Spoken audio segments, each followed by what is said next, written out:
Hey gang, Jason here for the Love of Tractors, and I'm back from St. Louis. And boy, oh boy, did we find a lot of cool stuff at St. Louis. And when I say we, I mean me and my wife. Um, so if you guys hang out on Kevin's auctions, you know that she's kind of been uh, getting into this hobby some, and it's pretty cool. If we're honest, it's a lot of fun, and we get a lot of comments from people about it, so we always kind of enjoy that and have fun. And I actually tried to get her to make this video, just because, well, she'd be awesome at it. And a lot of what you're seeing here is stuff my wife picked up at St. Louis. So let's just start right here with these trucks. Now, she saw, you guys, if you've been around the toy world for a while, you've seen these Tyler transportation trucks. Um, I think there's some potential here, and apparently my wife did too, because she found them and thought we needed to bring them home. And I kind of agree. I'm kind of interested. Actually, believe it or not, even though these have been around in this hobby in the toy world for a very, very long time, I don't have any of these. So something new to add to the collection, and we'll figure out what we're gonna do with those if they end up on Dogtown. Where they end up. I'm pretty sure they're headed to Dogtown in one form or another, after a little customization probably. So we got some ideas going. And when I say we, I mean my wife has some ideas going on those. So good stuff. I'm excited about that. Those are kind of some fun little trucks. I'll get to some Matchbox in a minute, but we ought to look at some tractors too. Now this is kind of mine, or my wife's as well, pickup. We're always on the hunt for these flatbed dually drivers because they make really nice customs, not only for my model farm, which kind of reminds me, I actually need to make some for my model farm. We have some blue ones, I believe, that we got, probably 2 years ago. And the plan is to put that on the model farm over on Dogtown Ag. But these also make really great customs for us to do at shows, because ultimately they end up being reasonably priced after we add things like welders, torches, things like that to the bed back here. And I think it just makes a fun and relatively inexpensive custom for people to put on their shelf or on their model farm. Now, something that will head straight to Dogtown after some customization is the 1466 Black Stripe. So I actually don't have this 1466 Black Stripe on the model farm yet. And like I said, it's going to get some customization done. New wheels and tires, I believe, are in order all the way around. And that old muffler probably needs to go too. We'll see, might even do some steps, which I'll get to in another video.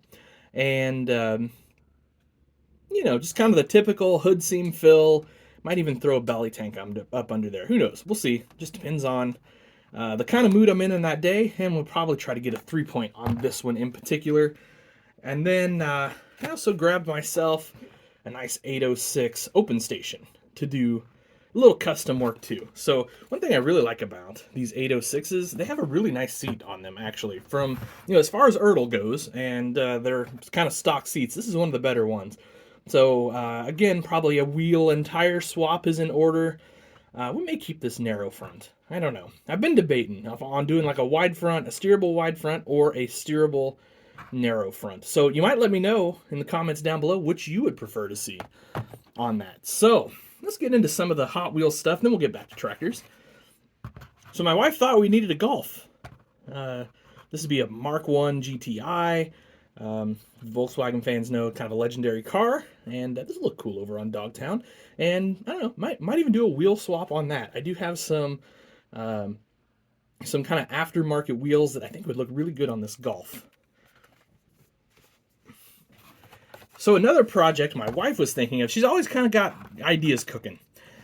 She found these trailers pretty darn cheap, and she's thinking maybe a classic tractor. Maybe we repaint the trailer, get a classic tractor on there instead of this motorcycle, and just see how that turns out. I think that's a pretty good idea actually. Or maybe this would actually, now that I'm thinking about it, we've got our John Deere 110s that we've been making. Maybe a couple John Deere 110s lawnmowers heading over to a classic show on this trailer. That might be kind of a cool idea. How are you taking my projects and making them your own? It's your own stuff. See, you should have made this video. Here we got a pretty cool hot rod. We got the Ford Deluxe. It's like 30, probably 36, I'm guessing. Just looking. Oh, it says 36. So It does say 36 on the back. So look at that. Anyway, sweet hot rod. If I had some serious painting skills, we'd make this like a ZZ Top hot rod. But Veto. my Veto. wife's vetoing I like classic. the ZZ Top hot rod. Okay, all right. This will be perfect. A little Land Rover, perfect on the display. You'll see it in the background, maybe running up and down the road or sitting in the parking lot over on Dogtown Ag. Perfect tractor for that, or truck, sorry, SUV, whatever. Got a, this has got a chopper on it, this Matchbox trailer. But again, project trailer, for sure, pretty cool. Those are really neat. I guess I haven't really seen those over the years, but that's pretty neat. And then again, we're always looking for just kind of regular vehicles. So we got a Jeep Renegade here. Again, will look perfect as a background vehicle, or in the parking lot. Because obviously I've got some pretty nice cars, like sports cars and things like that, muscle cars on the display. But I like to have in the background and other places regular cars so that it looks more realistic and it just looks like a normal day in the life. Let's get back to me for a second before we get back to my wife. So I've been hunting, and oddly enough, these are getting a little trickier to find. Like open station 4000 series John Deere tractor. So 4020 and obviously a 3020. But these make awesome customs. You guys might remember I did a pretty nice one for myself not too long ago. And anyway, because of that, I had several people see if I would build some. And why I'm really not taking orders to build, I'll take them to shows, and if people want them, they can buy them. So with any luck, and if time allows, maybe I'll have a couple nice little John Deere 3000, 4000 series tractors at Quincy in a few weeks.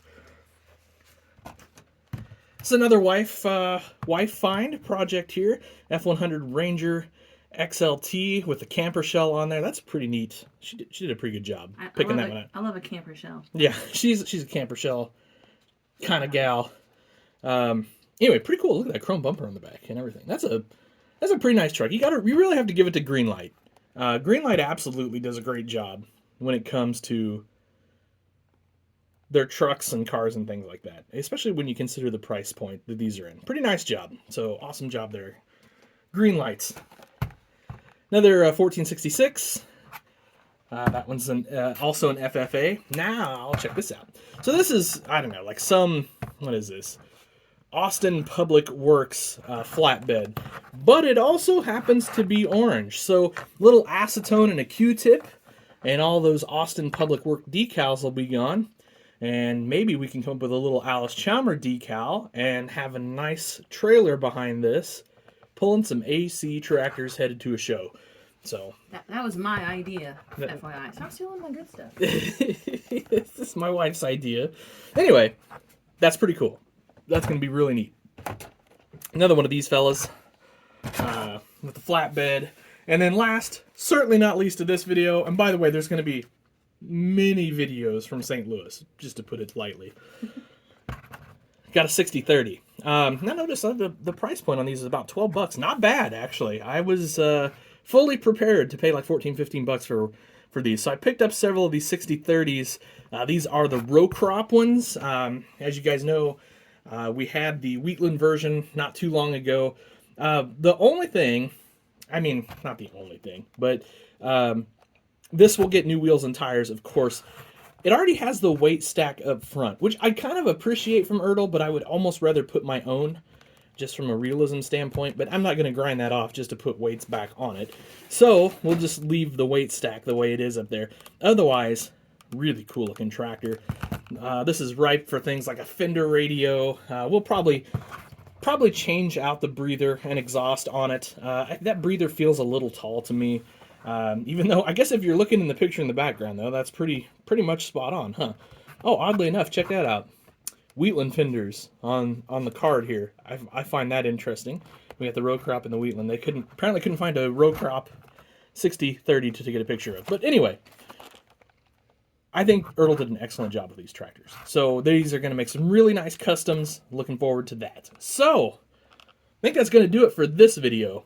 But stay tuned. Throughout the next week or so, I will have a video of the customs that are going into my collection, and you're going to want to see that one for sure. There's some really cool stuff there.